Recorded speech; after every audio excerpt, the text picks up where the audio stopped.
wabarakatuh. Waalaikumsalam. Alhamdulillah wassalatu wassalamu ala Rasulillah wa ala alihi wa sahbihi wa mawala. La haula wa la quwwata illa billah, amma ba'du.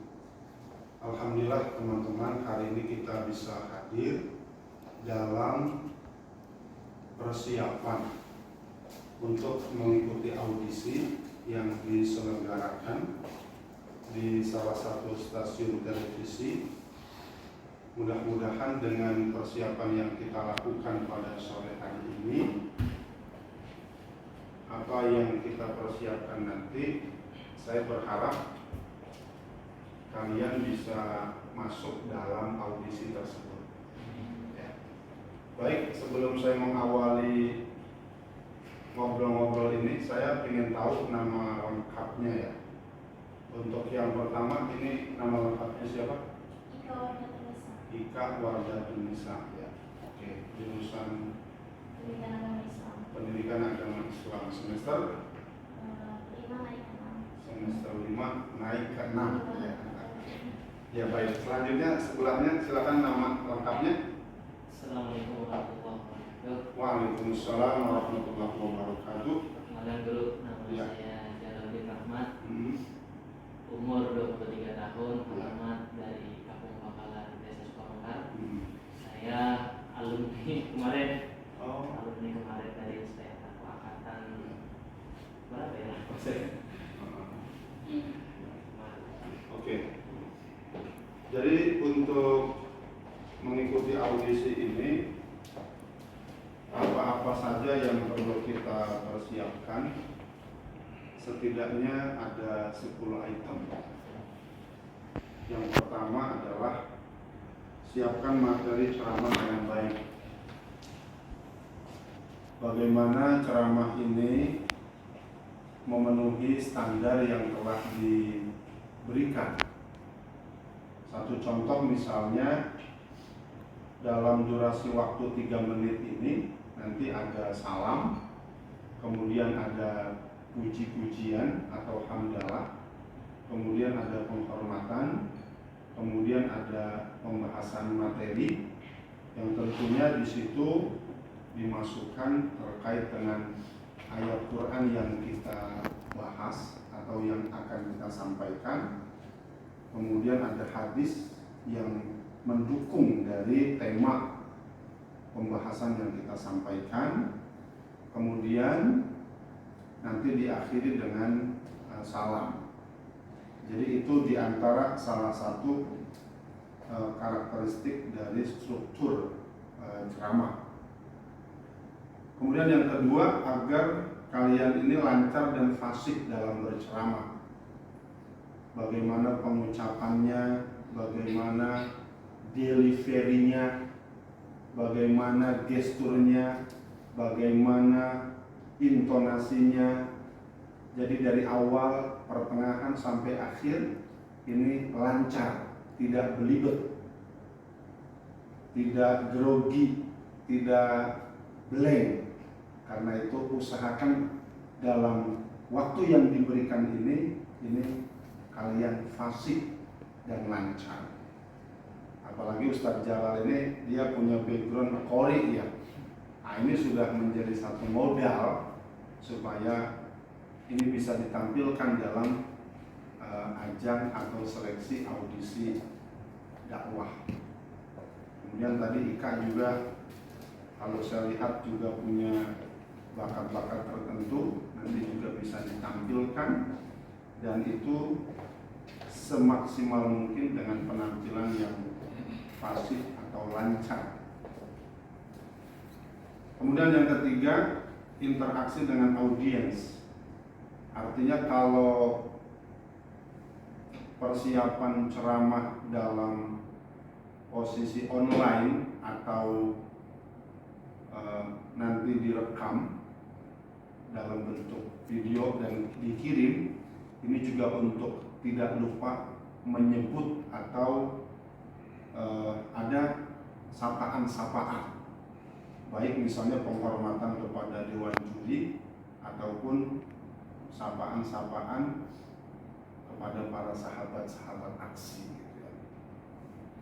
Kemudian yang keempat, gunakan gestur seperlunya.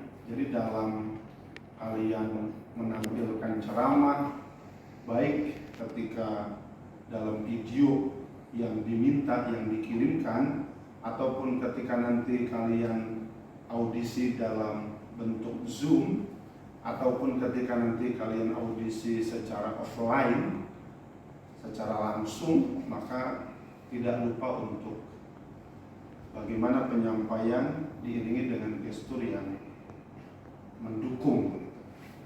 Bagaimana tangan, bagaimana mimik wajah, bagaimana kaki, bagaimana bahasa tubuh, dan lain sebagainya.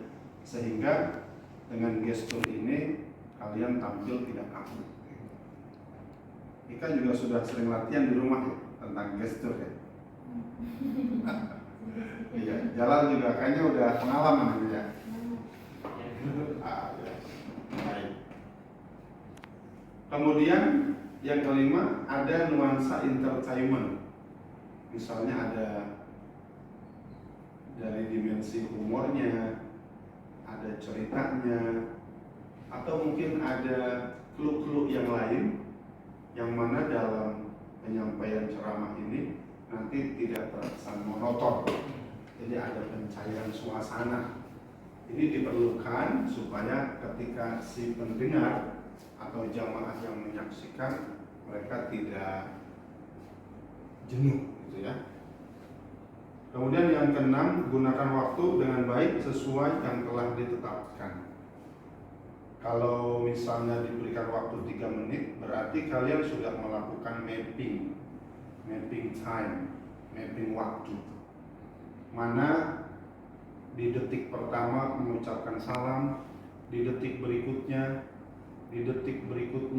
penghormatan, kemudian pembahasan, kemudian penutup. Dalam durasi detik per detik ini, menit per menit ini, maka sudah dirancang. Jadi kalian sudah punya sketsa kapan untuk mengucapkan salam, penghormatan, kemudian pembahasan, dan penutup. Kemudian yang ketujuh, gunakan pakaian yang baik dan sopan, artinya penampilan yang menarik. Karena tampilan di TV ini adalah tampilan bukan hanya verbal, tapi tampilan visual. Dan diharapkan kostumnya dari penampilan atas sampai bawah itu kalau bisa glowing. Dari pesona kalian itu ketika tampil depan kamera, ketika jamaah yang menyaksikan itu bisa dinikmati oleh audiens gitu. Jadi yang ke-8, tampilkan keterampilan selain ceramah. Misalnya Jalal punya bakat pantun atau punya bakat dalam seni musik, bernyanyi, atau ada keahlian khusus, maka dalam audisi nanti itu bisa dikeluarkan. Karena itu juga sebagai satu daya tarik bahwa ternyata para dai yang ditampilkan itu mereka bukan hanya punya skill ceramah, tapi juga punya skill live yang lain. Kemudian yang ke-9, tidak lupa berdoa sebelum tampil. Nah, ini adalah satu kekuatan yang dimana sangat penting kita lakukan. Selain kita berusaha seoptimal mungkin, kita juga minta kepada Allah Subhanahu wa Ta'ala melalui media doa. Mudah-mudahan dari persiapan yang kita lakukan sampai kepada selanjutnya ini diberikan kemudahan oleh Allah Subhanahu wa Ta'ala. Kemudian yang terakhir, tetap semangat dalam berjuang. Jadi kalian ini adalah para pejuang-pejuang. Dari pertama dahulu saat awal-awal kita kumpul, ini ada beberapa mahasiswa yang hadir, yang mereka siap untuk mengikuti audisi, namun ternyata beberapa kesempatan atau di kesempatan sekarang ini malah 2 orang yang hadir. Artinya apa? Bahwa nanti proses ini akan terus ibaratnya berlangsung bagi mereka yang semangat, yang optimis. Jadi pesan saya itu tetap semangat dalam berjuang. Nikmati proses-proses yang kalian lakukan. Jangan berpikir ke depan saya akan menang atau saya kalah, tapi dengan proses yang terbaik, dengan proses yang maksimal, insya Allah semangat dalam berjuang kalian akan diberikan kelancaran.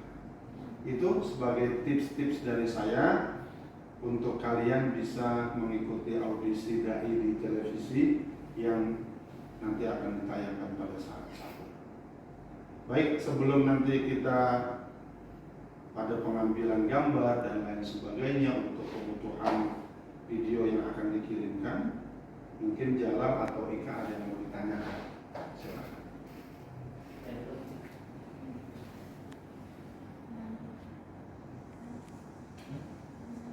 Bebas aja, ini kan apa namanya persiapan. Bebas aja.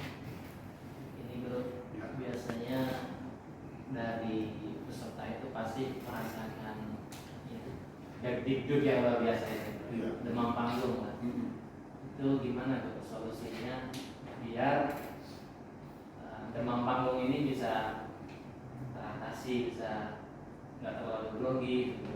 Iya. Kayaknya itu penting buat yang berdua. Ya, bagus sekali pertanyaannya, mengatasi demam panggung ya. Jadi demam panggung ini memang dialami oleh siapa saja, baik dia ibaratnya pemula, menengah, atau bisa saja bagi mereka-mereka yang sudah terbiasa.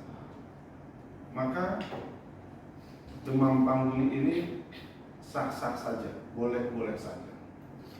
Cuman bagaimana memanage agar supaya kita demam panggung tapi tidak dilihat oleh orang lain.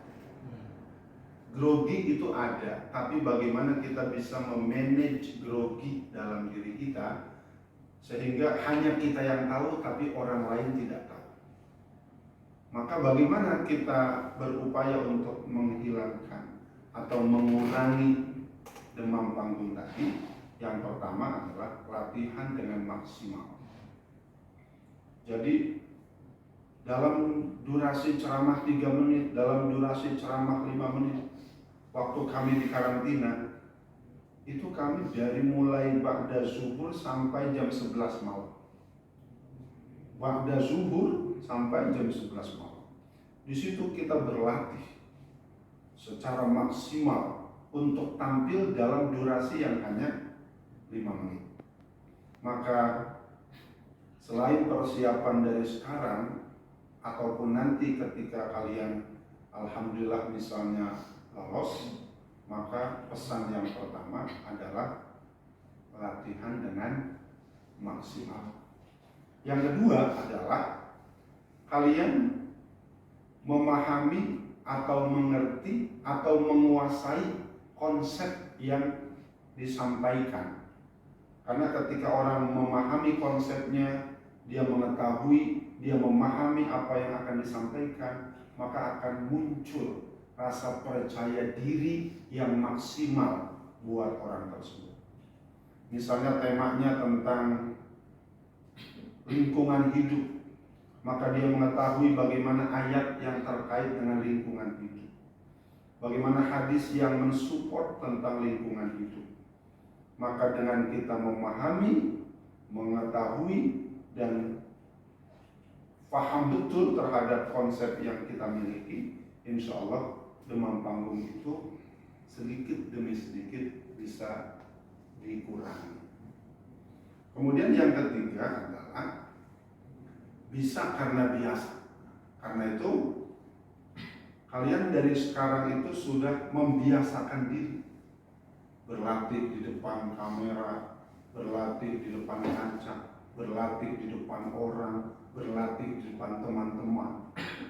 Karena sesungguhnya nanti kalian akan tampil secara live disaksikan oleh komentator, oleh dewan juri, oleh guru kalian, oleh masyarakat Indonesia. Kalau seandainya kalian masuk dalam lulus seleksi yang ditampilkan di studio tersebut. Jadi bisa karena biasa. Biasakanlah dari sekarang untuk terus kalian melatih supaya nanti kalian saat audisi penjurian itu bisa berjalan dengan baik. Yang keempat adalah dengan meyakinkan kepada diri kita bahwa apa yang kita lakukan kita bisa. Jadi disinilah pentingnya konsep PD.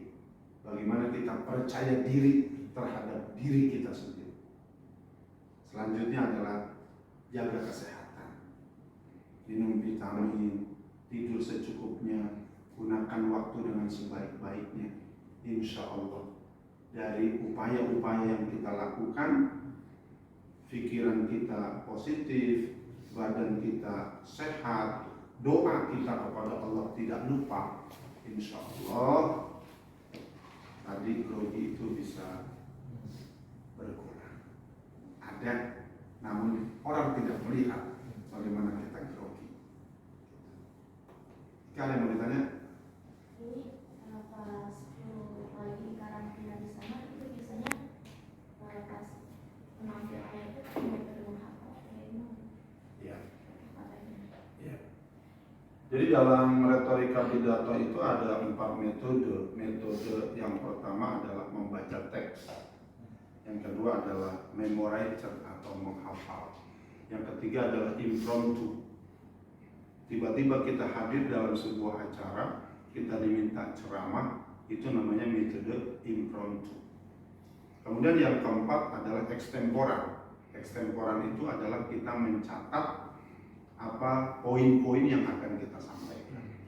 Nah, dalam proses karantina yang pernah saya alami, kami diwajibkan peserta pada saat itu untuk membuat teks, ya, membuat teks.